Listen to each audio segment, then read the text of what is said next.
The Tragic Queen Niamh of Slaine, 2000 AD Deep Dive. Welcome back, Warriors of the Earth Goddess.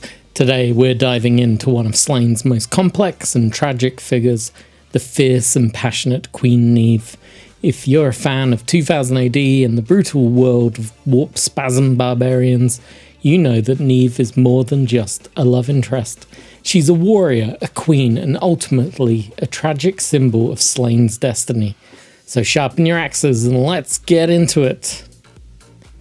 So, who is Queen Niamh? Hopefully I'm pronouncing this right. Now, Queen Niamh isn't just some damsel waiting in a roundhouse for Slaine to come back from battle. Far from it, she's a strong-willed woman of the Earth Tribes, a warrior in her own right and the one true love of Slaine. But like everything in this world, their love is doomed from the start. Their relationship is, well, let's call it complicated. Slaine is exiled and spends years wandering after having a romantic fling with her in his younger years. And when he finally returns to claim his place, things are not how they left them. And this gets even more complicated as the story progresses, because during the Horned God saga, which I believe is when this game is set, we discover that Niamh is forced into marriage with the High King Rudridge. Now, I'm not entirely sure forced is the correct term. It was a bit more of a political play, I believe. But, yeah, she got married whilst he was off wandering and travelling through time. And this just leads further into the poor tragedy of the character Niamh. And we get to play through the whole political marriage trope in the Horned God, as Slaine comes back expecting to reclaim everything, but instead he finds Niamh married off for the good of the tribe. This is where her story starts to really take a dark turn, as she is pretty much a political pawn at this stage.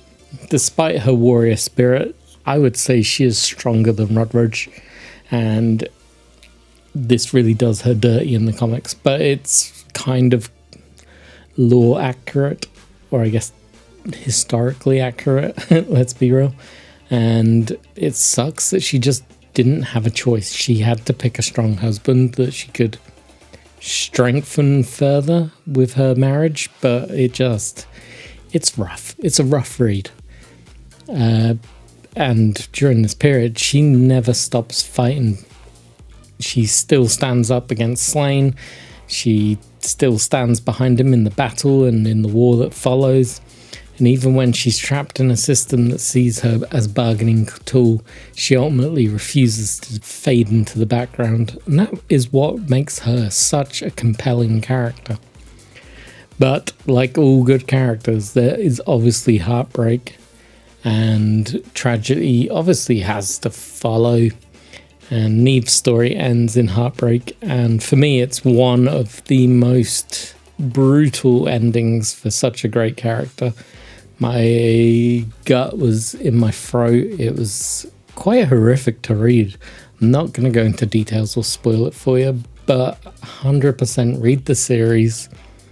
Read the Horn God, move on to the Golem story arc with Moloch, the Fomorian, and learn the fate. All I can say is her death is violent, and it really sums up the world that Slaine is set in, but it's so terrible. So terrible. In the end, Queen Niamh is a character defined by her love, her ability to fight in wars, and her ultimate loss. She's not just another warrior's wife, she is a symbol of what Slaine is constantly fighting for, and what he ultimately loses. Her fate drives Slaine's story forward in ways that change him forever and lead him down a really dark path. But it's not all bad. It doesn't fully end with Niamh's death, because she did leave behind something that is just as important as the memory of her, and that is her son Kai. Kai is a child of Slaine and Niamh, born into a world full of war and prophecy. But unlike his father, he's not just a warrior. He's actually got a softer side. I say softer. It's softer for this era. He's a poet. He becomes a druid in training, working with the druids of Glastonbury. He's a more of a thinker than he is a fighter, and in many ways Kai is everything Niamh would have wanted for her son. He's strong but wise, fierce but compassionate, and he carries on her legacy so much better than Slaine does. But this is where it gets even more tragic, because ultimately Niamh never gets to see him grow up. She never sees the man he would become, the wisdom that he gains and the way he challenges his father's view of the world. He is the perfect counterbalance to Slaine that was needed once Niamh is gone. And even though her death has left a void in both of their lives, the real tragedy is that she's fought so hard only to never see the future she was hoping to build. And there you go. That is the model.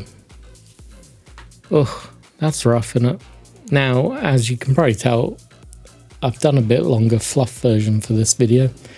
The main reason being, there's not much to paint on this model. I didn't go crazy. The example that Warlord Games did, there's some beautiful paint job done on the skin suit. I can't do that, so I didn't even try. But ultimately, we hit it with the pale flesh from Golden Maple over the classic Black Prime. I then hit it with some flesh wash. We did some camo green for her bodysuit, Gravelord Grey for the swords, some Fire Giant orange for her hair. We kept it really simple, and as you can see, well, at least I hope you can see, I really like the final result. It's very simple, and I kind of like that for her. She is a strong, powerful character, but she's not over the top. She's not garish with it. She's not gaudy. She doesn't have to show off. She is a strong, powerful woman, and I feel this model actually shows that off really well. And I feel a simpler paint job actually does her a lot more justice than going over the top on it. But what do you think? Does Queen Niamh deserve more recognition as one of 2000 AD's greatest female characters? Should Kai have played a bigger role in this game? Do we ever think Warlord Games will do a second run? I really hope so, but we'll have to wait and see, I guess. But if you enjoyed this video, make sure you hit the like button, subscribe for more, and check out some of my other videos on the Slaine saga, or any of the 2000 AD games. I've got tons. And if you really enjoyed it, come find me on Discord, share your models, share your pictures, come hang out, come chat, get to chat with the group. And yeah, that's about it. As always, I truly appreciate you stopping by. If you want to buy me a cup of coffee, hit the link below. Otherwise, I'll catch you again real soon. As always, cheers for listening, cheers for watching, and cheers for doing all that lovely liking and chatting. Bye-bye.